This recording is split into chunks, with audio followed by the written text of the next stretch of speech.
Hello, American patriots, concerned citizens, and all those who just want better government and a responsible free press. Welcome to United We Stand, Divided We Fall.net.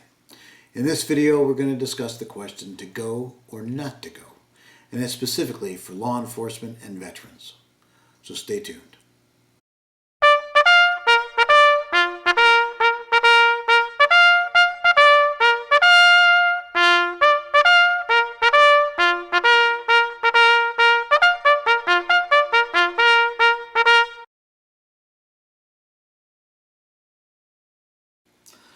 Recent liberal protests where violent action, rioting, looting, destruction of property, and assault have been condoned by many in the mainstream media. See CNN and MSNBC stories on protests alluding to how violent protests are American, allowed in the only way change occurs. Meanwhile, conservative voices have law and order tendencies and are extremely hesitant to take militant action. See gun rights protests in Virginia or lockdown protests in Michigan. But due to media bias and governors limiting freedom, attacking the Constitution, conservatives are consistently losing ground. How much ground is lost depends on how conservatives choose to act now. Sitting back and watching our freedoms being taken away is not something to suffer. Clearly, the far right acting out is something mainstream conservatives are not supportive of, nor should they tolerate white supremacists within their ranks. But mainstream conservatives should also not just idly sit by. So at what point will we see mainstream conservative militancy? And what does that look like? A centrist group with conservative tendencies, veterans and police, are the sheepdogs of society and have not just taken an oath to support and defend the Constitution, but have and continue to put their lives on the line in harm's way to effect that oath. Yet they, having known firsthand the ravages of war and lawlessness, abhor the idea of militancy, especially against those who are fellow citizens. Those citizens that think and feel differently but are protected by our Constitution and therefore by the defenders thereof, and are as much a part of the fabric of this country as the sheepdogs. But when one group breaks the law and ignores the tenets of our Constitution, or actively oppresses the voices and freedoms of another large segment of our population, then action must be taken. Because without the guarantees of our common freedoms, exercised and appreciated by both sides, liberty dies for us all. You probably know the adage that goes something like, throw a frog in a pot of boiling water and he jumps out. But increase the temperature slowly and he dies. We are seeing in real life that parable unfolding. Our freedom to speak our minds, assemble freely, and keep and bear arms are being infringed slowly but consistently. However, there comes a time, as with the frog, when our ability to self-rescue is lost.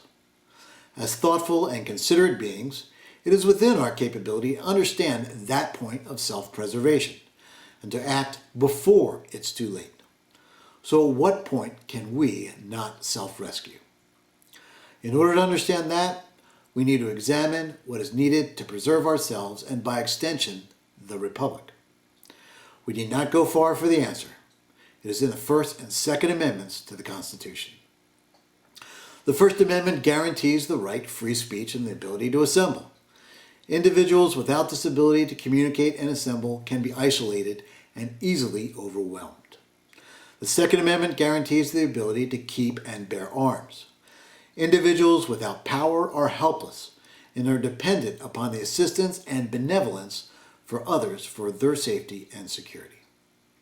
So as long as people have the guarantees of the First and Second Amendment, they have the ability to defend themselves and, by association, the ability to jump out of the pot. This then explains why the sheepdogs of society are so nervous. They see their ability to defend the Constitution, and therefore society, slipping away. Due to the actions of powerful forces like the media, who sow fear for profit, elected representatives who would rather maintain their power than serve, unions who protect their members even though those members act contrary to the common good, adversarial governments who wish to conquer, An intellectual elite that desires a utopian society without the forbearance that comes from the experience of reality. And the desires of the mob expressed through violence and censorship. An ever-increasing number of citizens support the cause of socialism and limiting the freedoms this country was founded on. So it falls to the sheepdog to make the impossible choice. Do I act to preserve the Constitution, or do I watch as society makes the choice to abandon this bold experiment in freedom and give up its power to a government that only gives lip service to the words, "These dead shall not have died in vain," that this nation shall have a new birth in freedom, and that this government of the people, by the people, for the people, shall not perish from the earth. The principal concern should not be with the people that have been brainwashed or who genuinely agree with socialism, but the media, financiers, and legislators that use their power to persuade through lies and actions to strip away our ability to defend the Constitution and rule of law. See fake news, gun control, and defund the police. If the choice is to watch as these liberties are taken away, then this experiment in freedom is certainly over. When you can only say what is socially acceptable, when you can be violent if the media supports you, when you can ignore the law if you side with those in power, when you can only protest things your government allows you to, then you no longer live in a free society. And although you may agree with the majority now, at some point and on some issue, you will be in the minority and no longer be able to voice your opinion. You will no longer be able to defend yourself unless you are willing to break the law. And if you do so, you will be hunted by this new society more so than the greatest criminal, because you are a threat to the governing, not the governed. But what if the choice is to defend the Constitution? Then what action should be taken? The first is to communicate. Speak up, assemble, and protest peacefully to make your voices heard. What is your message? We have the right to peaceably assemble, not to destroy. Limiting our free speech limits your free speech. Stop censoring conservative voices. The right to keep and bear arms shall not be infringed. United we stand, divided we fall. If you can protest, we can pray. If you can assemble to protest slavery, we can assemble to celebrate the country that fought to end it. Rioting and looting are criminal acts. Free press should tell the truth. I wish writing to your local officials would do some good, but I'm no longer as naive as I was in my youth. However, a peaceful demonstration with significant numbers can be influential. So march, sit in, organize so that groups can gather in greater numbers difficult to ignore.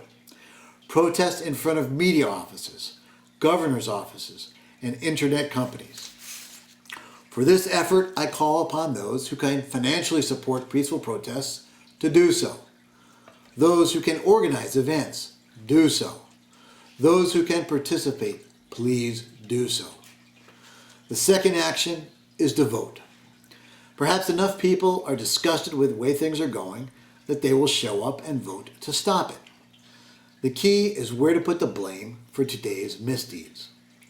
Police brutality is a problem, but there is widespread support for police reform on both sides. While non-peaceful protests where public and private property is vandalized and destroyed seems to be the product of the left. Peaceful protests are protected under the First Amendment. Violence and vandalism is not. So cast your vote for law and order. Without that, there is nothing but chaos and fear. United we stand, divided we fall. Out.